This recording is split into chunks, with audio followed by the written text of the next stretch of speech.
Nous abordons les campagnes de Wallonie entre le XVIe et XVIIIe siècle. Ces dernières décennies, on a beaucoup parlé du déclin industriel wallon, surtout dans les années 1960, 1970, surtout au lendemain de la première crise pétrolière, mais le mal était beaucoup plus profond.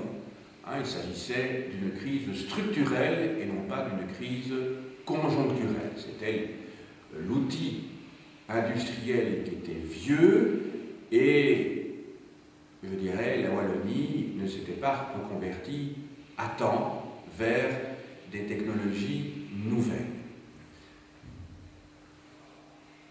Les campagnes à l'époque qui nous intéresse, c'est-à-dire après la révolution industrielle, occupent la très grande majorité des gens.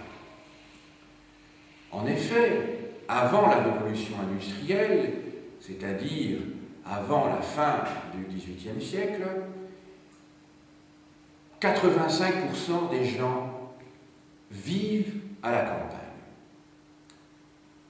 Alors, quand je dis vivent à la campagne ou vivent de la campagne, et par conséquent, pour comprendre l'histoire des sociétés anciennes, on ne peut évidemment pas négliger une étude approfondie du monde rural. Mon exposé comprendra 3 ou 4 parties. Dans un premier temps, je vais vous expliquer quelles sont les sources dont nous disposons pour étudier la vie des paysans et la vie des seigneurs aussi pendant les 3 siècles que je viens d'évoquer. Dans un deuxième temps, on étudiera le problème céréalier et les techniques de production qui sont utilisées à l'époque. Enfin, on étudiera les rapports de production qui s'établissent dans le cadre d'une économie rurale au départ des forces productives qui seront étudiées donc dans la deuxième partie de mon propos.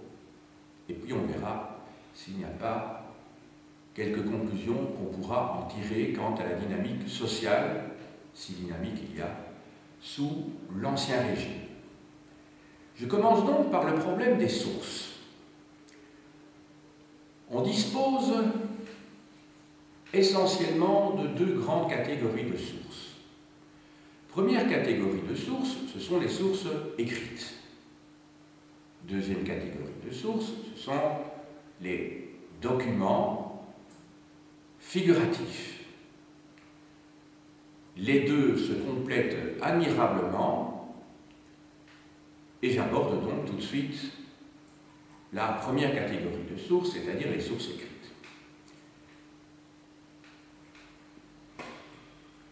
Dans ces sources écrites, on trouve tout d'abord ce que l'on appelle les censiers. Je l'écris au tableau. Donc, je vais la grand A, les sources. Petit 1. Les sources écrites, et première catégorie, les censiers. Alors, les censiers, le mot censier vient du mot sens, et le sens, c'est ce que devaient les paysans comme loyer, donc pour occuper la terre sur laquelle ils travaillent. Les censiers, en fait, ce sont des inventaires des redevances dues par les paysans sur leur lopin de terre.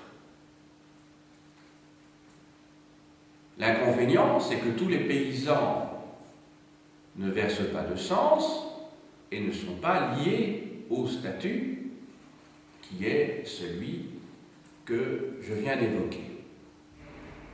Pour pallier cet inconvénient, il y a une deuxième source, ce sont les comptes.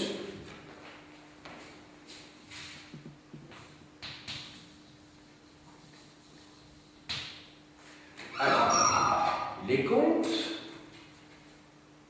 nous informe sur la gestion au quotidien, je dirais, des terres et nous donne une vision, je dirais, plus dynamique, plus vivante des terres d'une seigneurie, par exemple. Parce qu'en effet, les censés sont très théoriques. C'est ce que doivent théoriquement les paysans, ce n'est pas pour autant qu'ils les versent systématiquement. Et enfin, vous avez des sources fiscales diverses, en particulier celles qui sont liées aux impôts qui sont dus à l'État. Donc j'indique, troisième type de source, les documents fiscaux. Alors je vous ai dit qu'à côté de ces sources écrites, vous avez aussi des sources figuratives.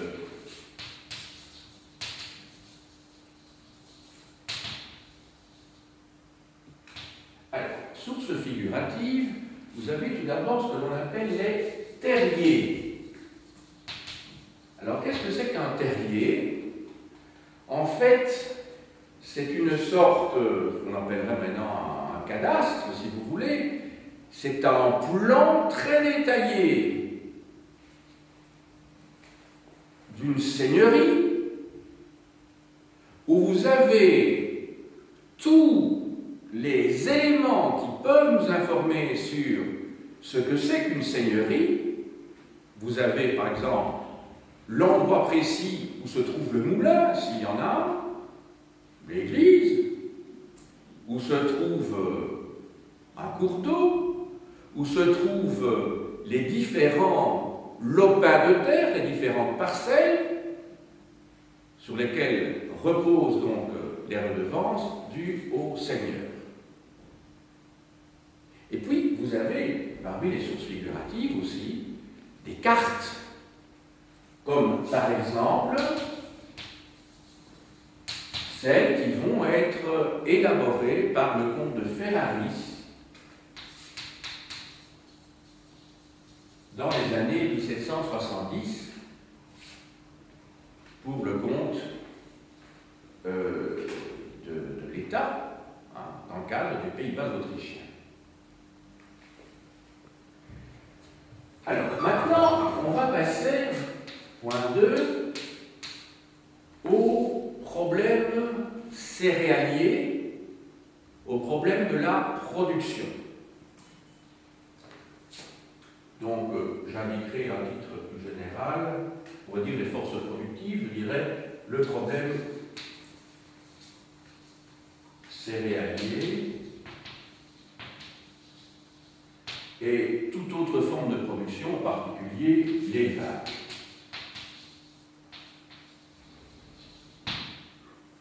Alors, le problème céréalier et l'élevage. Sous l'Ancien Régime, du XVe au XVIIIe siècle, il y a de graves crises frumentaires, de graves crises céréalières. En effet, différents maux accablent les paysans, la vie des campagnes, à commencer par la guerre. Il y a de nombreuses guerres à l'époque de Maximilien, il y en aura dans le courant du XVIe siècle, surtout au XVIIe siècle, ce que l'on appelait jadis le siècle de malheur pour nos régions. Pensez aux guerres de l'époque de Louis XIV et les guerres de la première moitié du XVIIIe siècle. Entre autres, à l'époque de la guerre de succession d'Autriche entre 1740 et 1748. La Belgique était un véritable champ de bataille. Et même à la Révolution française, hein, il y a quelques batailles dont vous vous souvenez certainement pour l'Ancien Régime. Je pense à la bataille de Fontenoy, hein, je pense à Ramillies, à l'époque de Malbrouck, je pense à Louis XIV donc, et à la fin de l'Ancien Régime, à l'époque de la Révolution, pensez à la bataille de Fleurus, la bataille de Jemappes. Donc la Belgique a connu de nombreuses guerres. Évidemment, les premiers à payer ces situations pénibles, ce sont les paysans, bien sûr. Pourquoi? Parce que les soldats, ou les mercenaires avant, lorsqu'ils arrivent quelque part, ils se payent d'abord en pillant. C'est la solde la plus sûre, parce que la solde, on n'est pas toujours sûr qu'elle va arriver, tandis que ce qui est pris, à savoir les récoltes, on va dans les granges, on réquisitionne de force, bien entendu, le blé dont on a besoin pour se nourrir, et je ne parle même pas des exactions diverses qui conduisent parfois à des incendies de villages, au viol des femmes, etc. Donc rien que sur le plan, je dirais, purement lié à la production des céréales, vous avez une captation, une prédation véritablement qui est faite à ce moment. Mais à côté de la guerre, il y a également deux autres mots importants. Ce qui est lié aux aléas climatiques et d'autre part les épidémies. Alors, vous connaissez bien la Belgique, vous savez que le climat est variable, et quand vous avez un été pluvieux, et puis que vous avez, je ne sais pas, un printemps qui est froid, eh bien, il est évident que quand il pleut trop, et quand après il fait froid, et qu'éventuellement il manque de pluie, au moment où on en a besoin, c'est-à-dire au moment où, après les semailles, il faut évidemment que les plantes puissent pousser, eh bien, si vous avez une année, 2 années, voire 3 années qui se succèdent avec ce schéma, eh bien, c'est la catastrophe. Ensuite, vous avez les épidémies. Alors, les épidémies sont à la fois cause et conséquence d'une réduction de la production.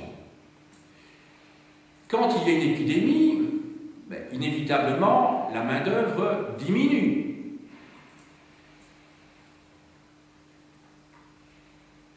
Ça semble aller de soi.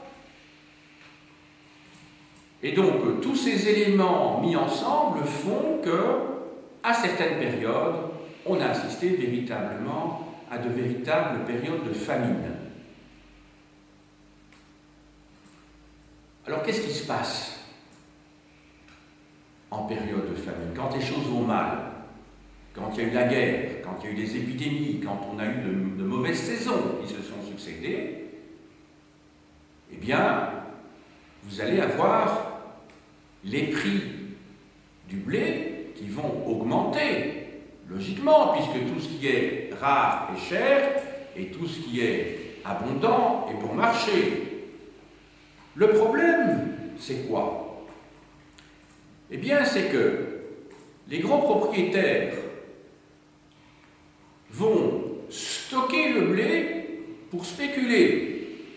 Donc, au moment où tout le monde en a besoin, eh bien, ils vont rendre ce bien rare en l'engrangeant, justement, en le laissant dans les granges, pour attendre le moment où les gens seront prêts à payer très cher le blé. Sur le plan moral, on trouvera ça tout à fait inadmissible, mais vous savez qu'en économie, il n'y a pas vraiment de morale. On l'a vu récemment lors du déclenchement de la crise en 2008, avec ces grandes banques qui se sont effondrées, ou à l'époque des subprimes dès 2007. Alors, le grand problème pour tous les paysans chaque année, c'est ce qu'on appelle l'époque de la soudure. L'époque de la soudure, en fait, correspond à cette montée vertigineuse des prix pendant le printemps, vertigineuse des prix, augmentation vertigineuse des prix, pourquoi? Eh bien, parce que ce que l'on a récolté au mois d'août, mais commence à s'épuiser, évidemment, dans les mois qui suivent. Pas immédiatement, mais à partir du mois de mars, avril, mai, juin, au mois de juillet, les prix sont à un niveau incroyable, très très haut. Et ils vont baisser alors, presque verticalement, dans le courant du mois d'août, au moment où on fait les moissons. C'est logique. Donc la période de la soudure, c'est cette période qui se situe, je dirais, entre le mois d'avril et le mois d'août, où vraiment les prix augmentent de manière très très importante. Je vais vous faire un petit schéma au tableau, pour vous montrer à quoi ça correspond. Eh ben, donc ça veut dire que ici, si vous avez les différents mois de l'année, 12, bon, 1, 2, 3, 3 ici, 3 là, 3 là.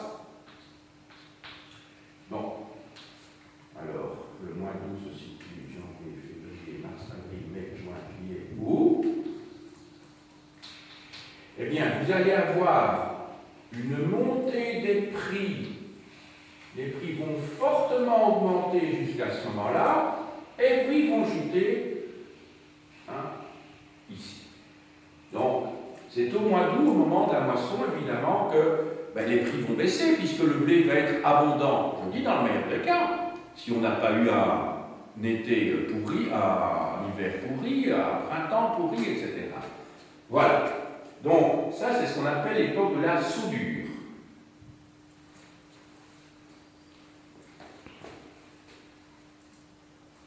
Alors, conséquence, il y a souvent des émeutes. Alors, quand je dis les émeutes, c'est dans les villes. Parce que les paysans, la première chose qu'ils font quand ils récoltent, c'est de prévoir une autosuffisance dans un premier temps. C'est d'abord de prévoir la récolte pour eux-mêmes. C'est seulement le surplus qui peut être vendu dans les villes. Donc s'il n'y a pas de surplus, si l'on veut être prudent, on garde la récolte pour soi, donc les prix augmentent terriblement. Et ce sont les citadins qui en souffrent, bien entendu. Voilà quelques éléments qu'il faut avoir en tête pour connaître la vie au quotidien, je dirais, pendant les 3 siècles qui nous intéressent, du XVIe au XVIIIe siècle. Alors maintenant, que cultivait-on dans nos régions, c'est-à-dire en Wallonie, pendant la période moderne? Alors, il ne faut pas s'y tromper. Le blé, le froment, c'est-à-dire la céréale noble par excellence, n'est cultivé véritablement que dans le nord du Hainaut, dans le Tournaisis, en SB. Vous voyez où se trouvent toutes ces régions. Il suffit de regarder la carte qui se trouve derrière moi. Vous voyez le Tournaisis ici, le comté de Hainaut, ça c'est une région. Et puis alors la SB, bien entendu. Alors, c'est là que l'on cultive du blé. Ailleurs, souvent, on cultive plutôt du méthèle ou du seigle. Et dans les régions pauvres, alors quand je dis les régions pauvres, c'est le comté de Namur, où les terres sont pauvres. On parle de fertilité des terres ici. Dans le comté de Namur, ou dans le duché de Luxembourg, et je vous rappelle que le duché de Luxembourg, ça correspond en gros, vous savez, à la province actuelle de Luxembourg, plus le Grand-Duché, qu'on appelle le Grand-Duché. Eh bien, là, on cultive de l'épeautre ou de l'avoine. Ce sont des céréales qui nécessitent des terres moins riches et qui d'ailleurs sont des céréales qui sont moins nutritives, comme vous savez. Moins intéressantes pour l'équilibre d'un être humain. Alors, à côté de ça, il faut aussi du fourrage pour les animaux, parce que l'élevage a une importance à l'époque qui nous intéresse, une grande importance.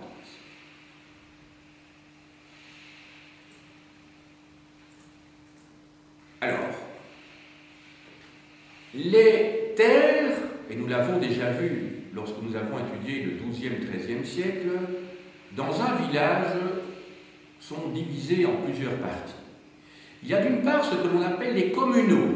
Ce sont des parties du village qui soit sont des terres communes sur lesquelles on va par exemple faire paître le bétail, soit des bois aussi.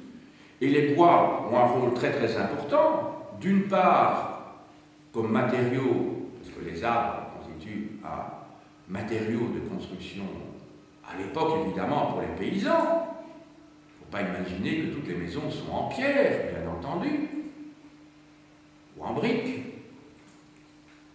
Le bois sert également pour se chauffer et donc aussi s'éclairer. Il ne faut quand même pas oublier que dans l'âtre d'une maison, le foyer, ça sert aussi pour s'éclairer le soir. Et puis, vous avez également une fonction, je dirais, liée au pâturage des porcs. Les porcs vont dans le bois pour pouvoir se nourrir de glands, par exemple. Ça va? Mais les bois, je parle des bois communaux, mais il y a des conflits très fréquents avec le seigneur qui se réserve des bois pour la chasse. Et ça, seul le seigneur a le droit de chasser le gibier. Alors il y a des braconneurs, bien entendu. Il y en a toujours eu. Mais normalement, seul le seigneur a le droit de chasse. C'est un privilège. Alors, je viens de vous parler des communaux, c'est-à-dire des terres communes à l'ensemble des paysans d'un village. À côté de ça, vous avez des terres qui, pour une bonne moitié, sont entre les mains de ce qu'on appelle les laboureurs. Les laboureurs, ce n'est pas des petits paysans, c'est la moyenne paysannerie. Ce sont des nantis à l'époque. Ils ne représentent qu'une minorité. Ils occupent, je vous ai dit, donc, la moitié des terres. L'autre moitié des terres est partagée entre les petits paysans. Autrement dit, la plupart des paysans ont des lopins de terre vraiment minuscules.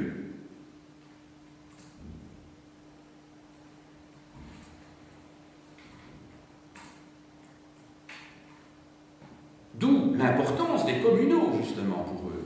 D'où l'importance de l'élevage, dont je vais vous parler dans un instant. D'où l'importance également, à l'époque de la proto-industrialisation, ça remonte même au Moyen-Âge, mais ça se développe surtout au XVIIe et XVIIIe siècle, c'est-à-dire que les paysans, pour avoir des revenus suffisants pour survivre, parce qu'on ne peut pas parler de vie, on peut parler surtout de survie à cette époque-là, eh bien les paysans acceptent à domicile de filer la laine ou le lin pour des fabricants, c'est-à-dire des marchands qui, dans les villes, vont pouvoir vendre justement cette laine, ces draps de laine ou ces toiles de lin. Alors maintenant, j'en arrive justement à l'élevage. Ah oui, je ne vous ai pas parlé quand même des 3 sols. On l'avait vu au Moyen-Âge, c'est pour ça que ça n'avait pas... Je n'ai pas pensé à vous en parler dans un premier temps, mais vous vous souvenez que quand on étudiait le Moyen-Âge, je vous avais parlé de l'assolement triennal. Vous vous souvenez qu'il se met en place au XIIe, XIIIe siècle. Or, l'assolement, c'est quoi? Ben, sol, c'est S-O-L-E. Une sole, c'est un féminin d'ailleurs, une sole, c'est un espace qui, une année sur 3, porte des céréales qui sont plantées, semées juste avant l'hiver. Une autre sole est consacrée à ce qu'on appelle les céréales de printemps, c'est-à-dire les céréales plus légères, qui ont eu besoin de moins se reposer. Et enfin, mais très rapidement, ces terres, en tout tout cas pour l'époque moderne, pas au Moyen-Âge, vont faire l'objet de ce qu'on appelle les marsages. Marsage, ça vient du mois de mars, bien entendu, hein, les céréales de printemps, qui vont souvent être remplacés par du trèfle, par exemple. Et je vais vous expliquer à quoi sert le trèfle dans quelques instants.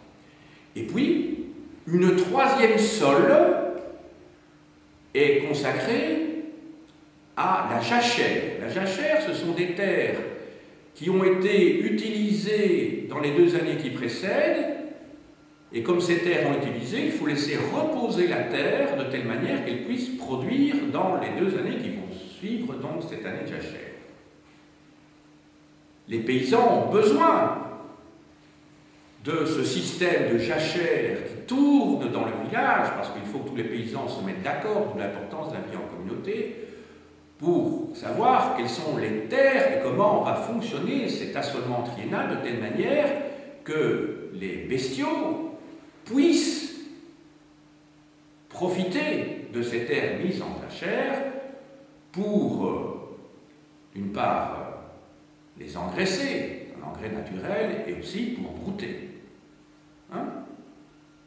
Brouter, évidemment, parce qu'une fois que les, comment dirais-je, les moissons étaient effectuées, vous avez donc, on a coupé la plupart du temps avec des faux, hein, en tout cas on utilise des faux pour le blé, l'orge, l'éteil, l'épeautre, le seigle, et on utilise la faucille en général pour les légumineuses. Avec la faux, c'est beaucoup plus efficace, sauf que c'est beaucoup plus dur. Hein. Je ne sais pas si vous avez déjà vu le geste du faucheur. Ah, c'est un geste ample qui est très dur. Hein. Quand vous faites ça pendant toute une journée, enfin moi je ne pourrais pas, j'ai des problèmes de dos, hein, je serais complètement cassé, hein, personnellement. Donc une faux, hein, c'est pas rien que de manier la faux. Parce que vous avez quand même une résistance, hein, avec les épis, enfin il faut couper, hein, ça veut dire qu'il y a une résistance, vous n'êtes pas dans le vide. Hein.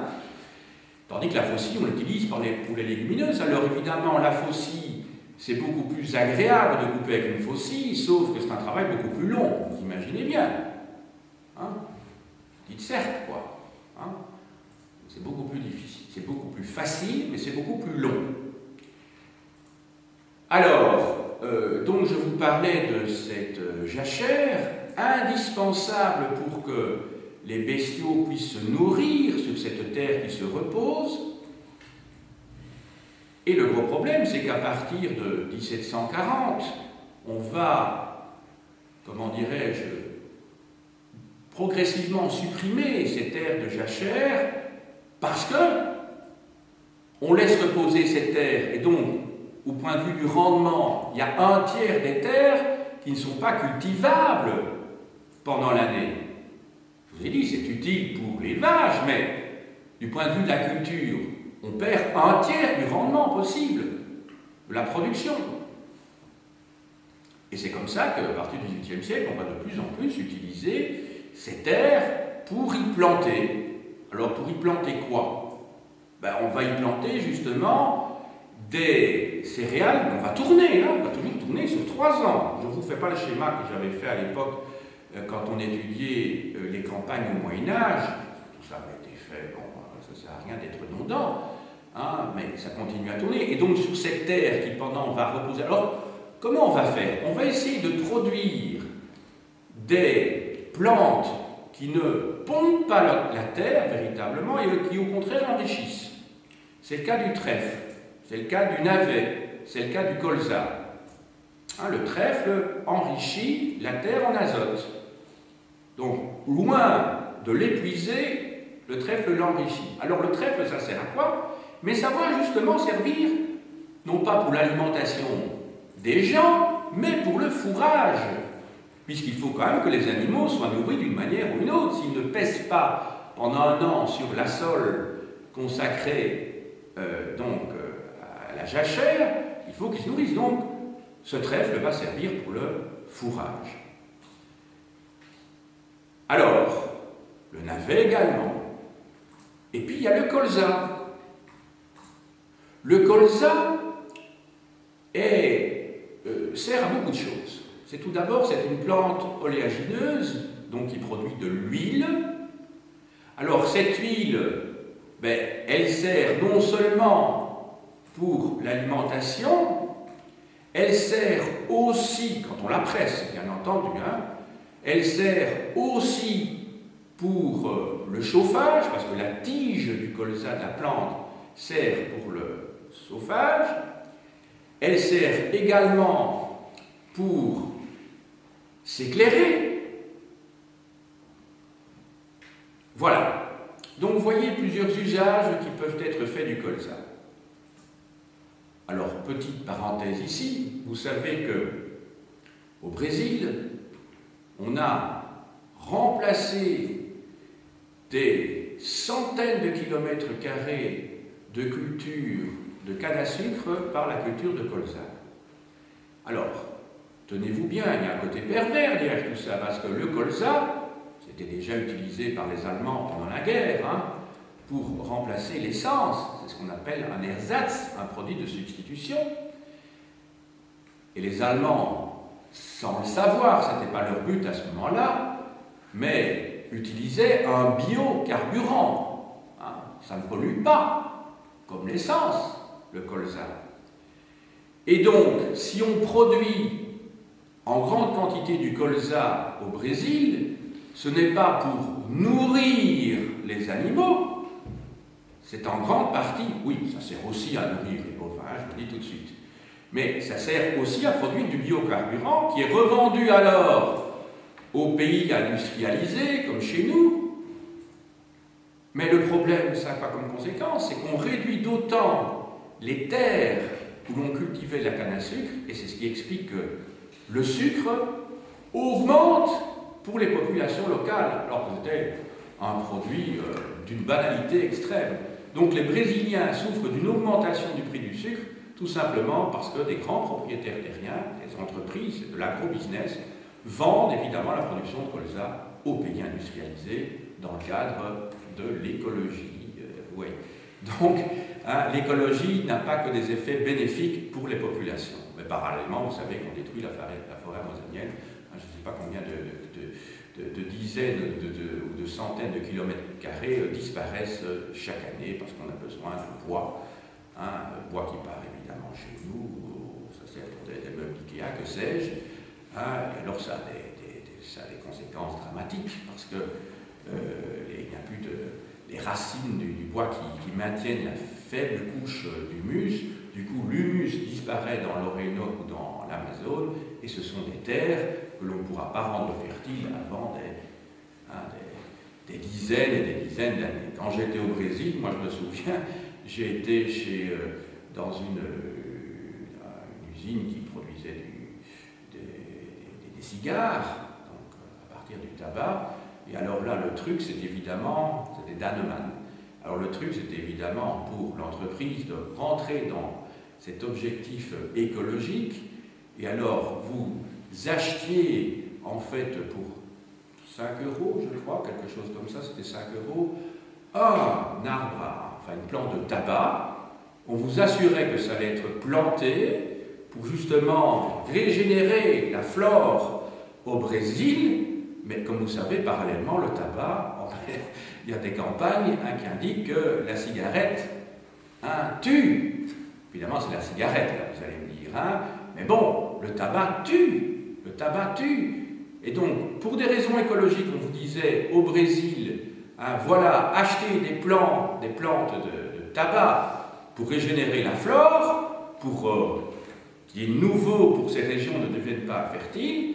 Et puis, parallèlement, chez nous, on nous dit, mais vous voyez, donc, on est dans un monde un petit peu absurde, évidemment. Alors, j'avais acheté, effectivement, quelques plantes de tabac, comme ça, c'est ce qui explique que chaque année, mes enfants, mes parents et quelques amis reçoivent une petite carte de Dannemann pour expliquer quelle est la hauteur de leur plante de tabac chaque année. Voilà, enfin, je me suis fait pigeonner, parce que quelque part, c'est un peu absurde. Vous régénérez la flore là-bas, et en même temps, ça sert à tuer des gens ici, puisque c'est marqué sur les paquets. Donc, vous voyez, il y a quelque chose d'absurde, tout ça. Mais comme je ne fume pas, je n'avais pas pensé à ce que je faisais à ce moment-là, bien entendu. Et c'est surtout un moyen de faire de la publicité pour cette firme Dannemann, qui, évidemment, envoie sa pub chaque année hein, à tête d'argent, en disant voilà, maintenant votre plante est là, telle taille. Hein, elle pourra tuer beaucoup de gens, mais ça, c'est pas dit évidemment. Vous voyez, c'est le côté un petit peu. Mais c'est un petit peu comme le colza, je vous disais. Hein, voilà. Alors, donc, je vous ai expliqué maintenant les différentes plantes qui sont utilisées. C'était les différentes plantes qui sont utilisées, donc, les différentes productions céréalières. Alors maintenant, il est temps de parler de l'élevage. Or, l'élevage est très important à l'époque. Enfin, il semble qu'il était très important. L'animal que l'on élève le plus, c'est le mouton. Ça peut vous sembler bizarre, parce que quand on pense à la Belgique, on penserait plutôt aux vaches. Ah, les moutons, on penserait plutôt, je ne sais pas, dans les Cévennes ou dans d'autres régions, mais ce sont les moutons qui sont élevés dans nos régions. Les moutons, et il ne faut quand même pas oublier que le mouton, il sert à plusieurs choses. Il sert pour sa viande, mais il sert aussi pour sa laine. Et l'industrie textile, n'oubliez pas, est importante pour nos régions. Déjà au Moyen-Âge, souvenez-vous, 12e, 13e siècle, hein, les Gantois et les Brugeois devaient chercher leur laine en Angleterre, dans un premier temps, et puis les Anglais, qui s'étaient fait plumer pendant longtemps, on leur achetait leur matière première brute, on la transformait en Flandre, et les Anglais ne profitaient pas évidemment de la plus-value liée à la vente. Et à un moment donné, les Anglais se sont dit, mais maintenant c'est nous qui allons transformer nous-mêmes. Autrement dit, hein, l'Angleterre était une colonie de la Flandre à ce moment-là, au XIIe, XIIIe siècle. Et puis les Anglais se sont dit, maintenant on va produire nous-mêmes hein, notre laine, bien entendu, on va la filer, et c'est comme ça qu'il y aura une concurrence entre le drap anglais et le drap flamand, bien entendu. Ce n'est pas sans intérêt pour comprendre les alliances au moment de la guerre de 100 ans, bien sûr.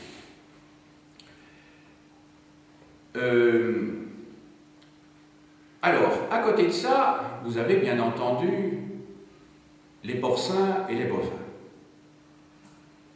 Les bovins, on les trouve entre autres choses dans le pays de Herve, donc dans la province de Liège. Herve, je ne sais pas si c'est votre ici, mais enfin c'est dans la... Je ne vois pas Herve ici, mais enfin c'est dans la principauté de Liège. Attendez, j'essaye de voir, je ne vois pas.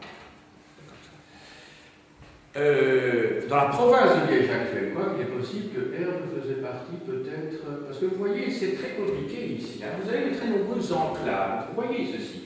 La principauté de Liège, ça ne correspond pas du tout à la province de Liège à l'heure actuelle. C'est quelque chose qui fait quelque chose comme ceci. Je dis en gros. Hein. Là-bas, c'est ça la province de Liège, en gros. Comment? Tu as vu quelque chose? Non, bon. Ceci, c'est la province. Or, vous voyez que la principauté de Liège n'a strictement rien à voir. La principauté de Liège, elle couvre une grande partie du Limbourg, à l'époque on appelle le comté de l'Oz, L-O-O-Z, et la principauté de Liège, vous voyez, Charleroi. Eh bien, suivant que vous étiez d'un côté ou de l'autre de la Sambre, vous étiez soit dans la principauté de Liège, soit dans le comté de Hainaut. Donc Charleroi est vraiment à la limite. Quand vous étiez à Charleroi, vous regardiez de l'autre côté de la Sambre et vous étiez dans la principauté de Liège. Pas l'oublier. Ce côté-ci, vous étiez évidemment au nord, vous étiez donc dans le comté de Hainaut.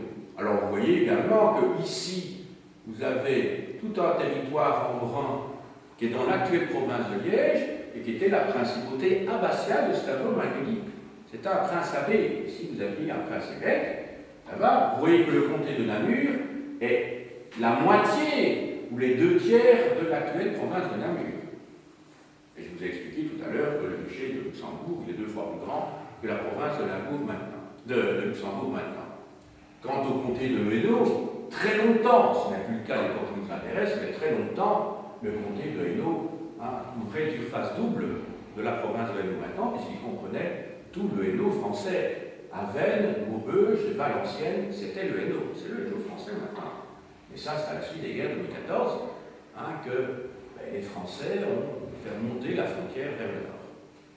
Voilà. Ici, vous voyez, je vous ai parlé de la bataille de Jemappes, oui, 1792. Je vous ai parlé de la bataille de Fontenoy, 1745. Donc, vous voyez, la bataille de Fleurus, 1794. Donc vous voyez que la Belgique a vraiment été, la Wallonie, hein, une terre de combat. Des combats terribles, hein, parce que ce sont des grandes armées hein, qui combattent à ce moment-là. Les Autrichiens, les Français, mais il y a eu aussi les Anglais, les Hollandais, c'était une... Voilà. Alors, je vous ai dit, après le mouton, je vous ai parlé des bovins. Alors les bovins, ils ont aussi une double fonction. Eux, les bovins, c'est pas leur peau, quoique le cuir, c'est pas négligeable, bien entendu, mais le cuir, on ne peut l'utiliser qu'une seule fois, c'est-à-dire après que l'on ait tué la vache, hein, ou le veau, ou le taureau, ou le bœuf, enfin tout ce que vous voulez. Une seule fois, ce qui n'est pas le cas de la laine, hein, la laine ça pousse constamment. Mais ce que vous pouvez utiliser constamment chez les bovins, en tout cas pour les vaches, c'est le lait. Le lait, bien entendu, d'où l'on tire le fromage et le beurre. Donc très très important pour la région du pays de Herve, entre autres. Et enfin, je dirais que l'animal qui produit, je dirais pratiquement, là, uniquement de la viande, c'est le porc. Ça va? Et le porc, je dirais, c'est la viande qui constitue le repas familial par excellence. C'est, entendons-nous, les paysans, à cette époque-là, mangent très rarement de la viande. Mais s'ils mangent de la viande, c'est plutôt du porc. Et vous savez que quand vous êtes dans un magasin, hein, une côte de porc, hein, ça ne coûte pas très cher, hein, tandis que si vous achetez maintenant un steak de bœuf, hein, un mouton, ça va vous coûter nettement plus cher. Donc c'est une viande bon marché, mais ceci dit, on mange très rarement de la viande. Mais si on mange de la viande, c'est plutôt du porc, évidemment, que du bœuf ou du mouton. Ça va? Voilà. Alors, je vous ai expliqué maintenant l'importance d'un certain nombre de cultures, l'importance de l'élevage. Les porcs et les bovins vont, dans le courant du XVIIe et du XVIIIe siècle, prendre de plus en plus d'importance par rapport aux moutons. Il semble également que, à la fois l'agriculture et l'élevage vont s'intensifier pendant les 3 siècles considérés. Et curieusement, je vous ai dit que on va essayer d'utiliser au maximum l'ensemble des terres disponibles pour les cultiver, mais il n'en demeure pas moins aussi que des terres en friche vont être transformées en herbage, et que les herbages, on le voit d'après certains textes, sont très prisés, ce qui suppose effectivement qu'il y a une augmentation de l'élevage. Donc vous voyez qu'on va essayer de rentabiliser au maximum toutes les terres disponibles, soit pour les cultures, soit pour l'élevage. Et ce n'est pas contradictoire avec ce que je vous ai expliqué tout à l'heure par le fait que les 3 sols sont cultivés dans les villages. Alors, maintenant, on va peut-être voir comment les terres se distribuent à l'intérieur d'un village. Je vous ai dit tout à l'heure que le seigneur, tout d'abord, il se réserve évidemment les meilleures terres. Hein. Il occupe ce que l'on appelle la réserve. C'est un terme que nous avons déjà pu voir pour le Moyen-Âge. À côté de ça, je vous ai dit que la moitié des terres qui sont aux mains des paysans sont occupées par des nantis, des gros ou des moyens fermiers, pas les petits, qui sont évidemment beaucoup plus nombreux, statistiquement. Les paysans souffrent. Alors ils souffrent pour différentes raisons. Et alors là, on va peut-être entrer dans la 3e partie de mon exposé, et celle des rapports de production.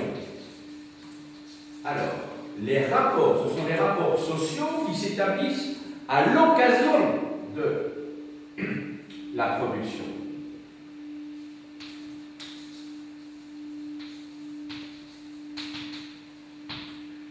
je vais distinguer dans ces rapports de production, tout d'abord, les différentes classes sociales et voir comment elles interagissent, si je puis dire, les unes par rapport aux autres. Alors, vous avez tout d'abord, parmi ceux qui pèsent, parmi les prédateurs qui pèsent sur la vie quotidienne des paysans, vous avez tout d'abord l'État. L'État. Alors, l'État, c'est quoi à l'époque qui nous intéresse? Regardez un petit peu la carte. Alors, l'État.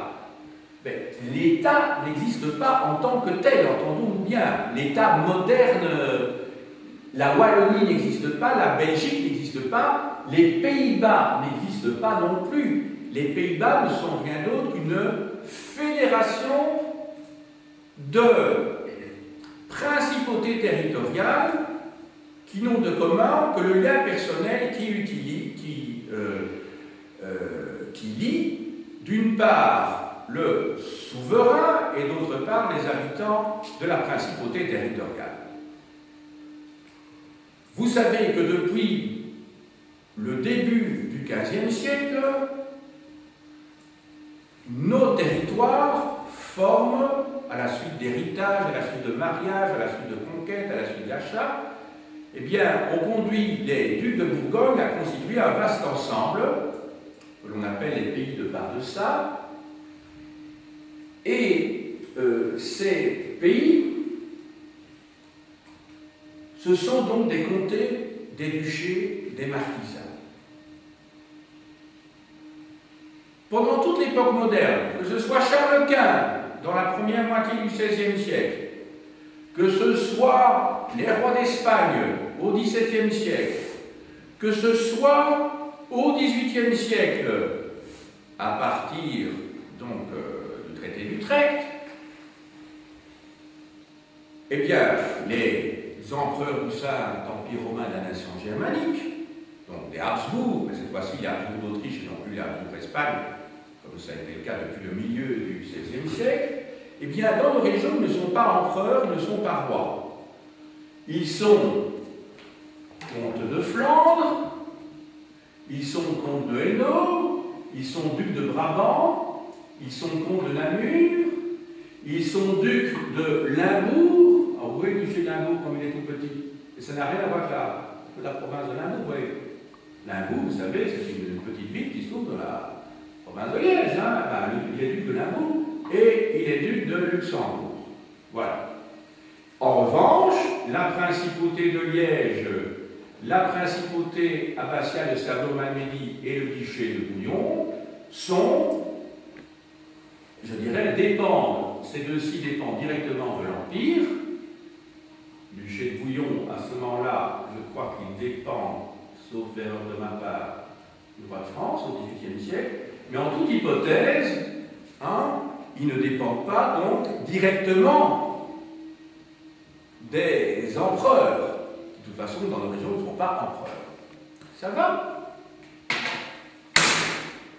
Alors, comment l'État pèse-t-il dans la vie quotidienne des paysans? Puisqu'ici, je parle des campagnes, c'est aussi le cas, évidemment, pour les gens qui habitent dans les villes. Tout d'abord, ce que l'on appelle les aides. Je vais d'abord mettre ici, premier petit tiret. Ouais, ici. Il y a tout d'abord les aides. Alors, les aides, c'est la contribution que la noblesse doit au duc ou au comte, mais qui évidemment n'est pas payée par la noblesse, parce que dès que la contribution de la noblesse dans le cadre du comté ou dans le cadre du duché, contribution qui est fixée dans ce qu'on appelle les États provinciaux, dans le Hainaut, il y a les États provinciaux. Il y a des États provinciaux dans tous les comtés et les duchés. Ça va? Ce qu'on appelle État, entendons-nous bien, c'est l'ancêtre des parlements, si vous voulez, mais des parlements qui n'ont vraiment rien de démocratique. Et qui ne concernent, où ne sont représentés que les classes privilégiées, et les notables, le cas échéant. Mais en aucun cas la population, bien entendu. Vous connaissez cette expression État, certainement, hein, quand vous pensez en 1789, il y a les États généraux. Les États généraux rassemblent les délégués des trois ordres, mais en dessous des États généraux, vous avez des États provinciaux qui eux-mêmes envoient des délégués aux États généraux en 1789. Donc les aides, c'est cette contribution de la noblesse qui est évidemment prise en charge, non pas le choix, par les paysans. C'est assez lourd.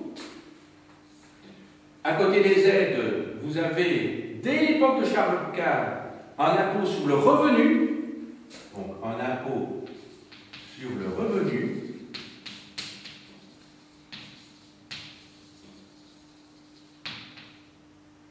et puis, vous avez également, en temps de guerre, différentes formes de réquisition.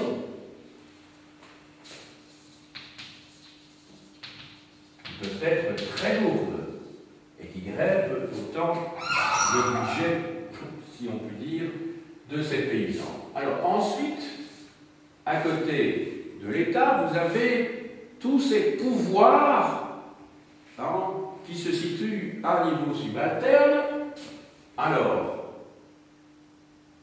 je mettrai les puissants, à défaut de trouver un autre mot ici, où l'on trouve d'une part les seigneurs, où l'on trouve l'Église, où l'on trouve les bourgeois des villes. Alors, chacun de ces groupes pèse ou prend sa part, je dis prend sa part parce qu'on peut vraiment parler de prédation, donc prend une partie de la plus-value, ou prend la plus-value plutôt, liée au surproduit, s'il y en a un, de la production donc, des paysans. Alors on a tout d'abord les seigneurs. Alors les seigneurs, vous savez ce que c'est qu'une seigneurie, je vous l'ai expliqué abondamment dans mon chapitre sur les campagnes au Moyen-Âge. Les seigneurs, évidemment, pèsent très lourdement. Alors les seigneurs, tout d'abord, ils perçoivent un loyer, le sens, sur ces lopins de terre que possèdent au sens juridique du terme les paysans, puisqu'ils n'en sont pas propriétaires.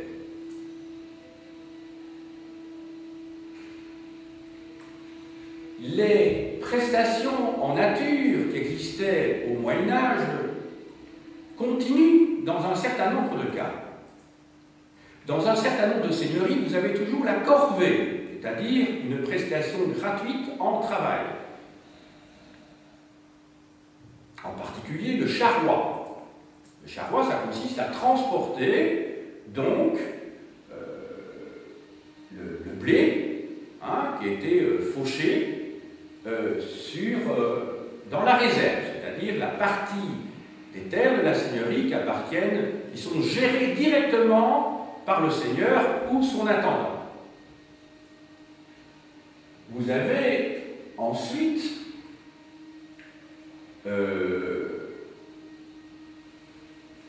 oui, justement, les fauchaisons. Souvent encore, jusqu'au XVIIIe siècle, le seigneur demande que l'on aille faucher gratuitement dans la réserve au moment des moissons. Ce qui évidemment ne plaît pas aux paysans, pas seulement parce qu'ils travaillent gratuitement, mais parce que pendant ce temps-là, ils ne peuvent pas faucher leur propre blé, et si vous avez la pluie qui tombe entre-temps, vous imaginez, faucher quand il y a une tempête, c'est pas évident.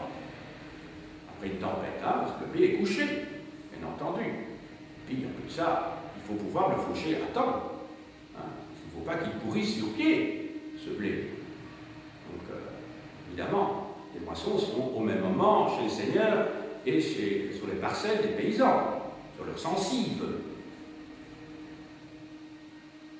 Alors, outre cela, le seigneur dispose encore de banalités.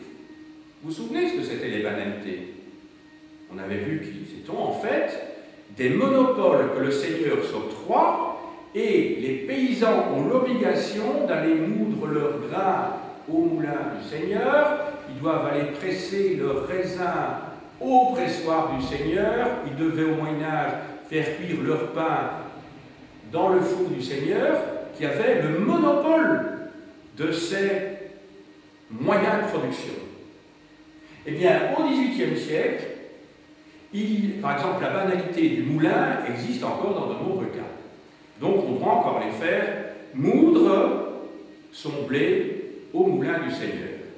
Or, tenez-vous bien, ça annonce le XIXe siècle. Vous savez que le XIXe siècle, au moment de la révolution industrielle, prend son essor, et par la suite aussi, on voit bien la civilisée germinale de Zola, c'est que le patron, vous suffit d'aller à Guadeloupe aussi, le patron s'arrange pour que les ouvriers vivent dans une sorte de grand village où toutes les maisons sont les mêmes, c'est ce qu'on appelle les corons. Il y a parfois des cités modèles, comme à Guadeloupe, modèle entre guillemets, mais où le patron a établi son épicerie, son auberge, etc. Et donc là, au XIXe siècle, les ouvriers, ils reçoivent une partie de leur salaire, non pas en argent, mais en nature. On leur donne autant de sacs de charbon, par exemple. Ce qui permet au patron de diminuer d'autant leur salaire. Mais le patron, il a parfois son épicerie. Eh bien, au XVIIIe siècle, il y a souvent, au XVIIe, au XVIIIe siècle, le seigneur du village est souvent le propriétaire de l'auberge. Et donc les paysans, non seulement ils payent toute une série de droits au seigneur, de redevances, mais ce qu'ils ont gagné, souvent ils leur dépensent en grande partie à l'auberge, qui appartient au seigneur. Donc vous voyez, c'est un système en vase clos où le bénéficiaire, c'est évidemment le seigneur, ce n'est pas le paysan. Ça va? Alors les seigneurs, ils respectent souvent aussi parce que les paysans réchignent à payer les droits de mutation. Vous savez, les droits de mutation, c'est ce qu'on paye lorsque l'on va acheter ou vendre une terre ou un bien quelconque. Nous, on va chez le notaire, il y avait des notaires aussi, bien sûr, à cette époque-là. On va chez le notaire et vous devez payer ce qu'on appelle les droits d'enregistrement. Vous devez payer. Eh bien, à cette époque-là, les paysans, plutôt que de devoir payer justement ces droits de mutation, ce qu'on appelle les lots et ventes à l'époque, j'ai écrit au tableau, lots et ventes. Lot, alors bon, ça peut être avec un T, mais il écrit souvent avec un D, et lots et ventes dans les textes. Et lots et ventes, maintenant avec un T, c'est souvent avec un D, je vous dis, et lots et ventes, eh bien, ils s'arrangent entre eux pour qu'effectivement, on ne paye pas le droit de mutation. Et comment on va le transformer? On va le transformer sur ce qu'on appelle l'arrentement. Donc ça veut dire que celui qui vous l'achète va vous payer une rente. C'est comme si c'était un loyer fictif, vous comprenez? Donc, les moyens d'échapper au fisc existaient déjà à l'époque. Vous savez que même encore à l'heure actuelle, les gens, quand ils veulent acheter une maison, ils s'arrangent souvent avec le vendeur pour faire passer une partie en noir, c'est-à-dire qu'ils payent vraiment la réalité, la totalité de ce que demande le propriétaire, mais on déclare un peu moins. Il ne faut pas exagérer, parce que sinon vous allez être coincé par le fisc. On déclare un petit peu moins, comme ça on paye des droits d'enregistrement inférieurs. Donc c'est un truc.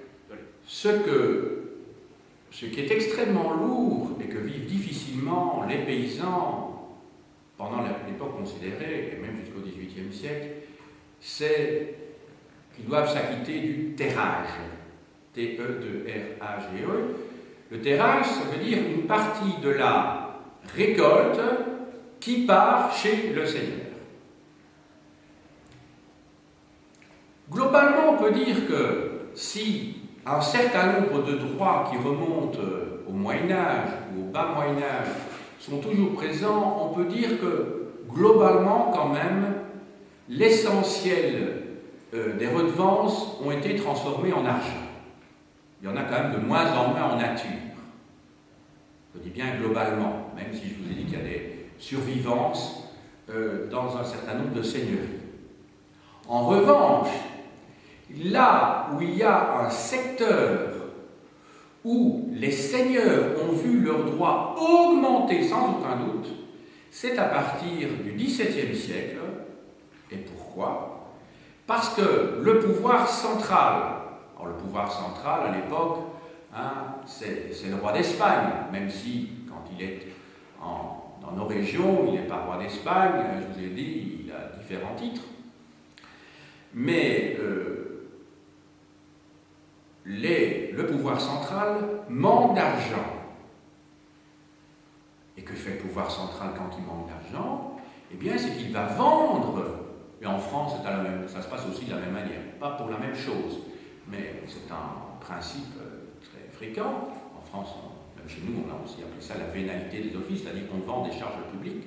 Donc, pour pouvoir être fonctionnaire, vous achetez votre emploi. Ça vous paraît bizarre, mais enfin, tous les émoluments liés à votre charge, ça c'est pour vous. Donc, enfin en partie en tout cas. Donc vous pouvez récupérer, après une vingtaine d'années peut-être, le prix d'achat de votre emploi. Et vous vous sucrez au passage, évidemment, en levant les impôts, par exemple, en levant des amendes, etc., sur les gens qui souffrent. Vous pensez bien qu'on a tendance à avoir la main un petit peu lourde, évidemment, si on a chez PSR son emploi. Quand on est trésorier ou quoi, on est vraiment derrière les gens quand il s'agit de les faire payer. Ça va? Bon. Alors ici, il ne s'agit pas spécialement d'amende, il ne s'agit pas de charges publiques, mais les seigneurs vont racheter, ou plutôt vont acheter, tout simplement, la haute justice. Donc le pouvoir central vend la haute justice.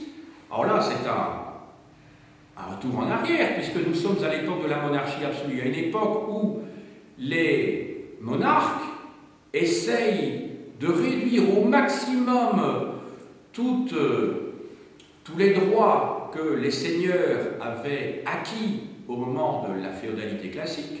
Et bien là, pour la haute justice, retour en arrière, les seigneurs obtiennent par achat, bien entendu, la haute justice, et c'est ce qui veut dire que vous avez comme ça, dans un certain nombre de localités, le seigneur qui juge des affaires criminelles. Or, les seigneurs n'avaient que la base, c'est la moyenne justice, c'est-à-dire les délits, les vols, les délits courants, je dirais.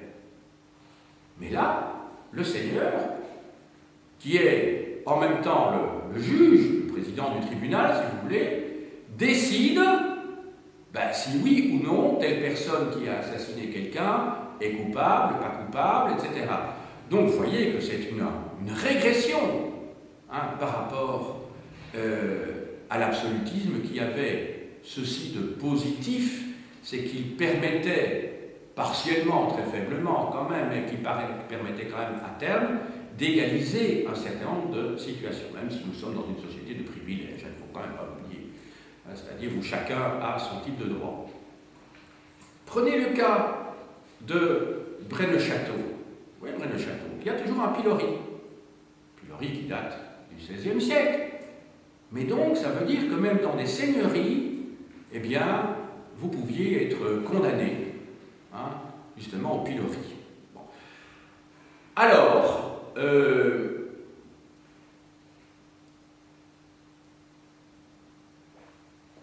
maintenant, on va passer à la deuxième catégorie que j'ai mentionnée au tableau.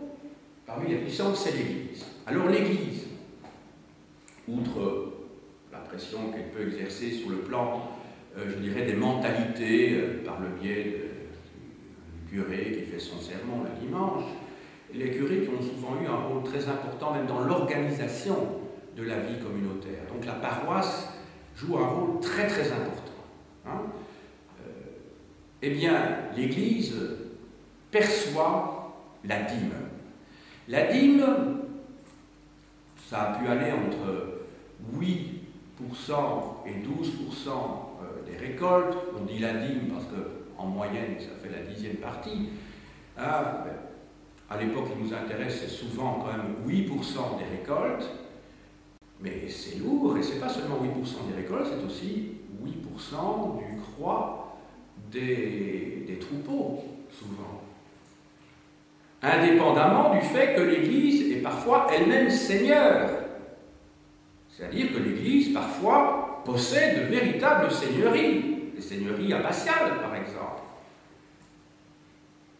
Et alors encore mieux, dans le cas de la principauté épiscopale de Liège ou de la principauté abbatiale de Stavro-Malmedy, là, le prince abbé ou le prince évêque, non seulement il peut percevoir la dîme en tant qu'église, il peut, en tant que seigneur, quand il possède des seigneuries, percevoir tous les droits que je vous ai évoqués tout à l'heure, et en plus de ça, en tant qu'État, il peut percevoir toute une série d'impôts.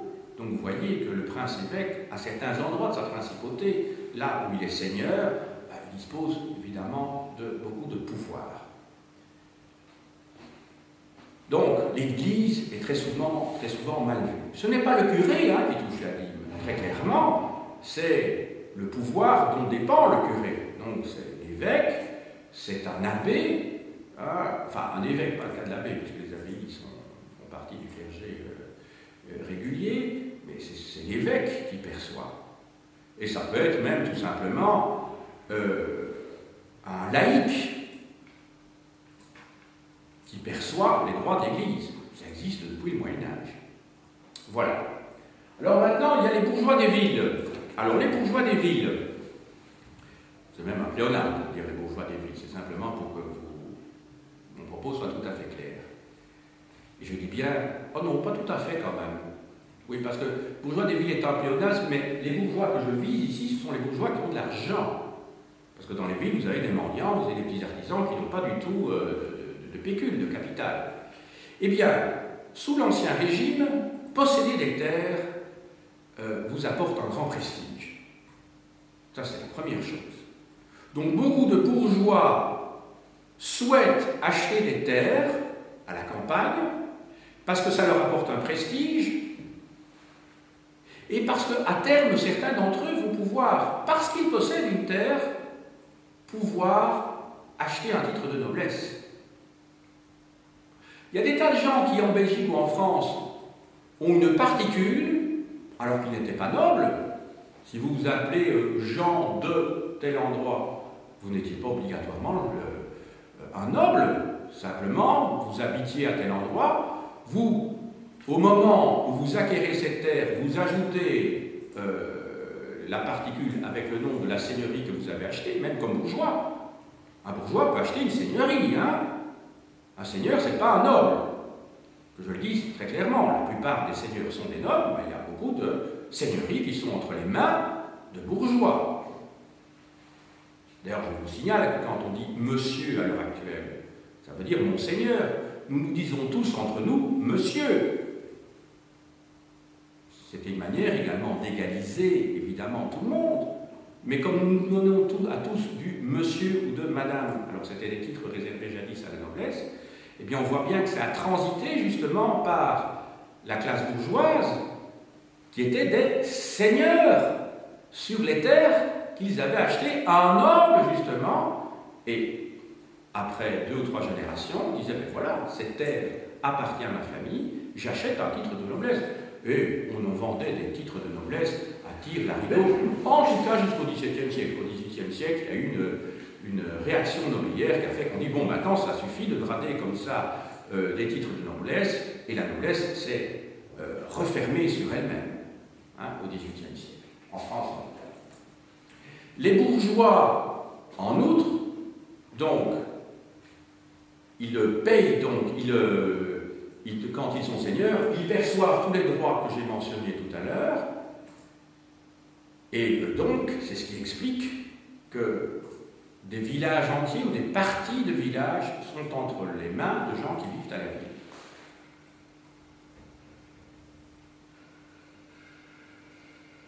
Alors, maintenant, on va passer à la dernière catégorie de gens que je veux évoquer ici.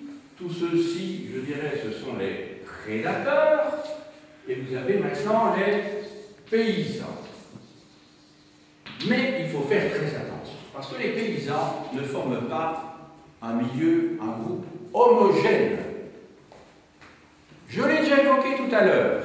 Parmi les paysans, vous avez des gros paysans, ceux qu'on appelle les laboureurs. Les laboureurs disposent d'une charrue et d'une herse pour retourner la terre. Alors que la plupart des petits paysans ne disposent pas de charrue. Alors vous allez me dire, mais comment font-ils pour retourner leur terre? Ben, figurez-vous qu'ils le faisaient à la bêche. La grande majorité des paysans ont seulement une bêche, ils n'ont pas de charrue. Parce que si vous voulez avoir une charrue, il faut évidemment un animal pour tracter la charrue. Et beaucoup de paysans n'ont pas cet animal. Donc, il y a des gros paysans, et ces gros paysans qui ne sont pas seigneurs, certains d'entre eux sont des fermiers. Et un fermier, c'est quoi? Ben, c'est lorsque le seigneur, qui ne veut pas avoir les ennuis de la gestion d'une terre, préfère la louer à un fermier qui, lui, va faire travailler, je dirais, des petits paysans, comme salariés agricoles. Ou va sous-louer ces terres, en cadre d'arrentement, justement. Et alors, vous avez la grande masse des petits paysans. Ces petits paysans souffrent de toutes ces ponctions que j'ai évoquées depuis maintenant 10 minutes, un quart d'heure. Alors, quelle a été la réaction de ces paysans? Alors, il y a eu des émeutes, en particulier pendant les périodes de soudure, dans les campagnes. Alors, les émeutes, c'est contre qui? Enfin, les émeutes, ce sont des soulèvements contre les seigneurs ou contre ces laboureurs, entre guillemets.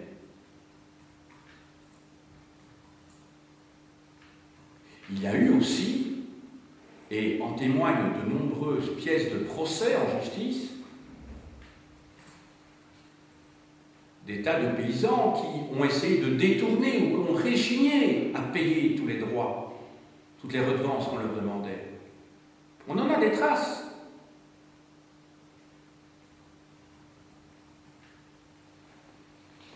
Et donc, il ne faudrait pas imaginer que ces paysans sont restés, je dirais, les mains croisées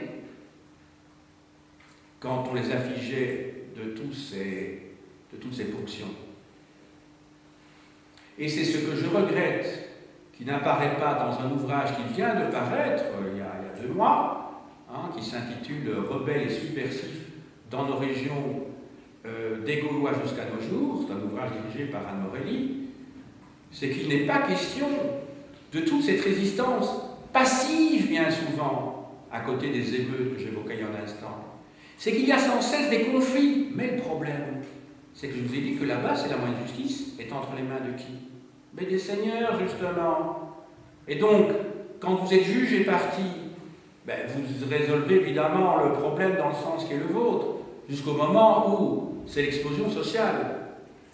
C'est ce qui s'est passé, évidemment, à la fin du XVIIIe siècle en France. Et que font les paysans pendant l'été, en juillet 1789 en France? Ils vont dans les châteaux, ils pillent les châteaux, ils prennent tous les titres féodaux, ils les brûlent, de telle manière qu'il n'y ait plus de preuve que telle et telle terre appartient au seigneur et que telle et telle redevance ou telle et telle corvée sont dues par les paysans au seigneur. Les paysans vont brûler, ils vont aller dans les châteaux, ils vont tout brûler.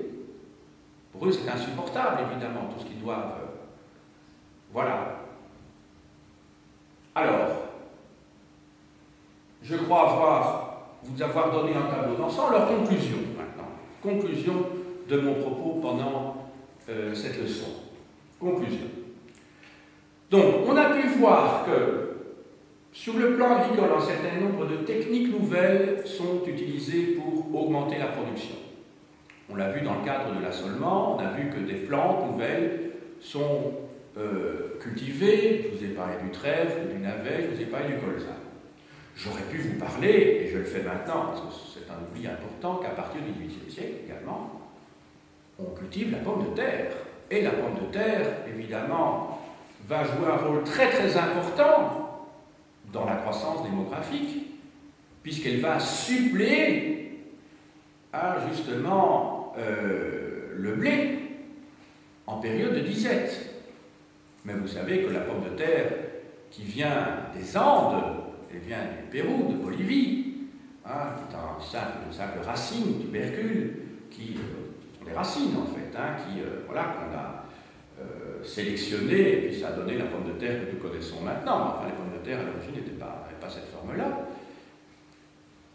Et au milieu du 19e siècle, il y aura la fameuse maladie de la pomme de terre, en 1847-1848, qui va conduire à ce que beaucoup de Wallons vont partir en Amérique, hein, dans le Wisconsin, hein, vous voyez sous le Wisconsin, dans le nord là, des États-Unis, et c'est ainsi que la région de Wavre, de Gré-d'Oisseau, par exemple, va voir le départ de plusieurs milliers de gens, de paysans, parce que la pomme de terre a une maladie, elles pourrissent, ces pommes de terre pourrissent sur place, et ils doivent émigrer. C'est comme ça que dans le Wisconsin, vous avez la ville de Namur et la ville de Wavre qui sont sans doute, je crois, une quinzaine de kilomètres de distance, donc ce n'est pas tout à fait le cas en Belgique. Hein, et on parle toujours le wallon à côté de l'anglais.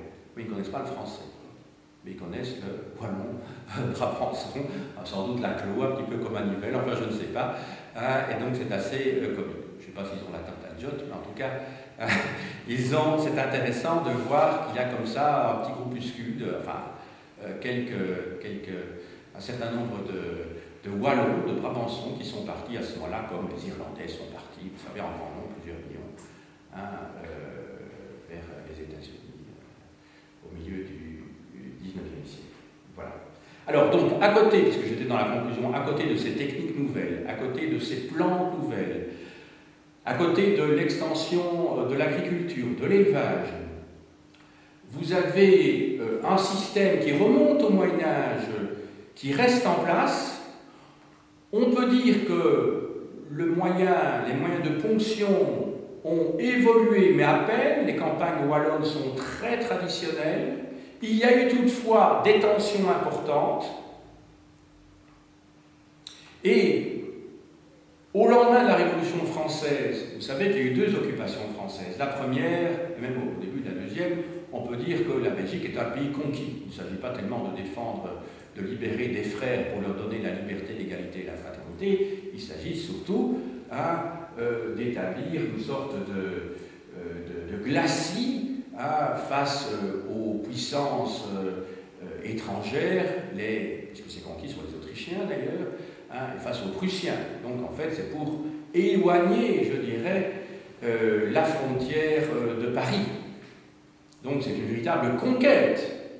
Mais plus tard, surtout à l'époque du consulat et surtout à l'époque de l'Empire, quand en Wallonie, enfin en Belgique, des départements sont donc formés. Hein, vous savez que toutes les provinces belges maintenant correspondent au territoire des départements français pratiquement. Hein, la province de Brabant, qui n'existe plus d'ailleurs maintenant, puisqu'il y a le Brabant wallon, le Brabant flamand et la région de cette capitale, hein, c'était le département de la Digue. La province de Hainaut actuelle correspond au département de Genappe. Il y avait le département de l'Ourthe, il y avait le département des Deux-Nettes, il y avait le département de la Lys, il y avait le département des Ardennes, qui correspond... voilà. Donc, vous voyez, toutes nos provinces actuelles ont été délimitées au moment de la Révolution française, ont porté d'autres noms qui correspondaient aux principautés médiévales et de l'Ancien Régime. Alors, donc, au lendemain de la Révolution française, ce ne sont pas les petits paysans qui vont profiter, évidemment, de cette révolution. Parce que les terrains des nobles, les terres des nobles, dont un certain nombre émigrent, comme en France, ils émigrent à l'étranger, puisque dans la République française et dans l'Empire français, ce ne sont plus les mêmes règles qui sont utilisées que celles qu'ils avaient connues précédemment, sur le plan économique, sur le plan social, sur le plan juridique. Eh bien, les terres des nobles ne vont pas être achetées par les paysans, les petits paysans, ça va être acheté par les fameux laboureurs. Et c'est comme ça que vous avez d'une part soit des laboureurs, soit, entre guillemets, soit des bourgeois des villes qui vont placer leur argent dans les campagnes, qui vont racheter ces terres, et donc c'est bien pour ça qu'on dit que la Révolution française est une révolution bourgeoise et n'est pas du tout une révolution populaire, comme d'autres peuvent l'être par ailleurs. Ça va? Et c'est comme ça qu'en 1831, au mois de février, lorsqu'est votée notre Constitution, eh bien, il n'est pas question de suffrage universel, il est question de suffrage censitaire, ce qui correspond à 1, 2 ou 3% de la population, donc presque rien du tout, quelques dizaines de milliers de personnes qui peuvent voter. Eh bien, ces bourgeois censitaires, justement, qui participent à la gestion du pays, qui participent au gouvernement, qui siègent au Parlement, eh bien, ce sont des gens, en partie, qui se sont enrichis à la suite de la vente des biens des nobles. Voilà, alors je vous montre quelques livres maintenant. Alors, je me suis basé en grande partie pour cet exposé sur le volume numéro 1, La Wallonie, le pays et les hommes, tome 1 dirigé par Hervé Asquin, et plus particulièrement sur le chapitre rédigé par Claire Bilaine, qui est une amie et professeure à l'Université de Bruxelles, qui a consacré un chapitre qui est vraiment très pédagogique sur le sujet. Alors, quelques ouvrages généraux sur la Wallonie, sous la direction de Léopold Génicaud, Histoire de la Wallonie, chez Privat. Alors, Histoire de la Wallonie, de la préhistoire au XXIe siècle, sous la direction de Bruno Demoulin et Jean-Louis Cuper, ce sont deux professeurs de l'Université de Liège, chez Privat. Je n'ai pas dit que Génicaud est un grand médiéviste qui enseignait à l'Université de Louvain. Donc, vous avez, autrement dit, l'histoire essentiellement de la Wallonie d'Asquin, rédigée essentiellement, je dirais, mais pas seulement, par des professeurs de l'ULB. Je ne sais pas ce que tu veux me dire. Qu'il reste 3 livres. Voilà. Alors, ensuite, il y a l'histoire de la Wallonie de Louvain, l'histoire de la Wallonie de Liège. Alors, vous avez du même Génicaud, Racine d'Espérance, 20 siècles en Wallonie, par les textes, les images, les cartes. Donc, c'est chez Didier Attier. Histoire de la principauté de Liège de l'an 1000 à la Révolution, de Bruno Dumoulin et Jean-Louis Couper, qu'on a vu tout à l'heure, chez Privat. Alors, de Jean Lejeune, La principauté de Liège, chez Eugène Val, éditeur.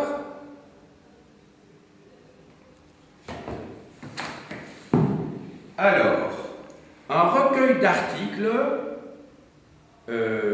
dédié à Jean-Jacques Banque, qui était mon professeur d'histoire du Moyen-Âge à l'Université de Bruxelles. Donc, la Belgique rurale du Moyen-Âge à nos jours.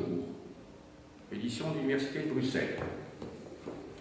Alors, sur les techniques agricoles, vous avez l'ouvrage de Gérard Siveri, Structure agraire et vie rurale dans le Hainaut à la fin du Moyen-Âge. C'est une thèse en fait soutenue à l'Université de Lille 3. Alors, de Jean Lejeune, qui enseignait à l'Université de Liège, La formation du capitalisme moderne dans la principauté de Liège au XVIe siècle. Alors, c'est un ouvrage qui ne paraît pas en lien avec mon propos, pas du tout. Dans les campagnes, je vous ai dit que les paysans, dans le cadre de la proto-industrialisation, filent la laine, filent le lin, mais aussi ils pratiquent la petite métallurgie qui alimentait justement la grande métallurgie. Et cette petite métallurgie, je dirais, est à l'origine du succès de ce bassin sidérurgique de la région de Liège, Serein, Extal, etc., où se situe la fabrique nationale. Alors, de Georges Anson, la clouterie liégeoise et la question ouvrière au XVIIIe siècle, ça se passe en grande partie dans les campagnes. C'était une activité des paysans aussi. Alors, de Hervé Asquin, une mutation, le pays de Charleroi au XVIIe et XVIIIe siècle, aux origines de la révolution industrielle en Belgique. Alors, il montre dans ce livre les prolongements du capitalisme urbain dans les campagnes. Alors, je ne vous ai pas parlé du paupérisme, c'est un sujet qui mériterait d'être traité en tant que tel. Vous avez la thèse, ce qu'aurait dû être la thèse d'agrégation de Paul Bonenfant, le problème du paupérisme en Belgique à la fin de l'Ancien Régime. Voilà. Alors, il y avait beaucoup de pauvres donc dans les campagnes. Dans certains villages, on compte que même la moitié de la population dépendait des tables du Saint-Esprit. C'est quoi les tables du Saint-Esprit? En fait, c'était un ensemble de donations qui avaient été faites par des gens riches, des nobles, pour subvenir aux besoins des pauvres. C'est l'ancêtre du CPAS. Et enfin, l'ouvrage dont je vous parlais tout à l'heure, et où je regrette qu'il n'ait pas été question des émeutes et des mouvements de révolte au moins passive face à la noblesse, face aux seigneurs, rebelles et subversifs de nos régions, des Gaulois jusqu'à nos jours, sous la direction d'Anne Morelli. Ça vient de paraître chez l'éditeur Couleur Livre à Bruxelles. J'ai dit